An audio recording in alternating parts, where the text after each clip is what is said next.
There is a strange moment in life nobody prepares you for. The moment when the person you used to be starts feeling like a stranger. The things you once cared about don't excite you the same way anymore. The conversations you used to enjoy feel empty. The goals you once chased suddenly feel like they belonged to someone else. And the hardest part? You don't know what comes next. You're no longer who you were, but you haven't fully become who you're trying to be. Most people call this being lost. But what if it's something else? What if this uncomfortable space is not a sign that you're failing? What if it's a sign that you're changing? Every version of yourself was built from something. Your experiences, your environment, the people around you, the beliefs you accepted, the stories you told yourself. Over time, these things create an identity, a picture of who you believe you are. And that identity quietly controls your choices. It decides what you attempt, what you avoid, what you believe you deserve. In the 1960s, a plastic surgeon named Maxwell Maltz noticed something strange. He could give a patient a completely new face, and some of them would still act, speak, and carry themselves exactly as they had before the surgery. The mirror had changed. The internal picture hadn't. Maltz called this internal picture the self-image, the story your mind holds about who you are, updated slowly, defended fiercely.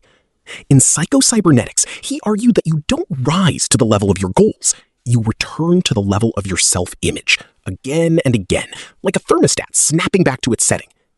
This is the quiet trap underneath most failed transformations. You don't fail because you lack willpower. You fail because your actions keep confirming an old picture of yourself, and the picture always wins the argument, eventually. So if the picture is the problem, how does the picture actually change? This is where the archive gets interesting, because three very different traditions arrive at the same answer. First, from behavioral science. Habits aren't built by information, they're built by repetition that generates identity evidence. Each small action is a vote for the kind of person you're becoming. Not a vote that decides the election instantly, but one that cast enough times eventually rewrites the picture Maltz described. Second, from Vadim Zeland's Reality Transurfing. Borrowed carefully and skeptically, the idea that we often mistake the pendulum of other people's expectations for our own identity. We keep performing a version of ourselves that was built to satisfy something outside us, a parent's hope, a culture's script, an old fear. Becoming, in this view, is partly the work of noticing which parts of your identity were never fully yours to begin with. Third, from the neuroscience of habit and identity change, often summarized in Atomic Habits, but rooted in older research on neuroplasticity.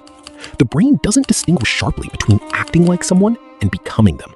Repeated action is the mechanism, not just the proof, of identity change. The doing comes first.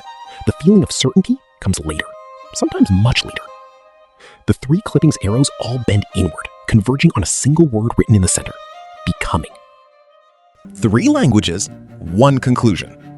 Identity is not discovered, it's built. Evidence by evidence, repetition by repetition.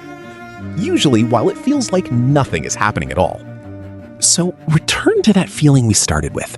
The mirror, the stranger, the sense of being lost. Here is the reframe the archive offers. That discomfort was never a sign you'd lost yourself. It was the friction of an old self-image losing its grip, while a new one was still gathering evidence, page by page, action by action, too quietly for you to notice yet. The question was never, where did I go? It was always, who am I gathering evidence to become, right now, in this ordinary, unfinished moment?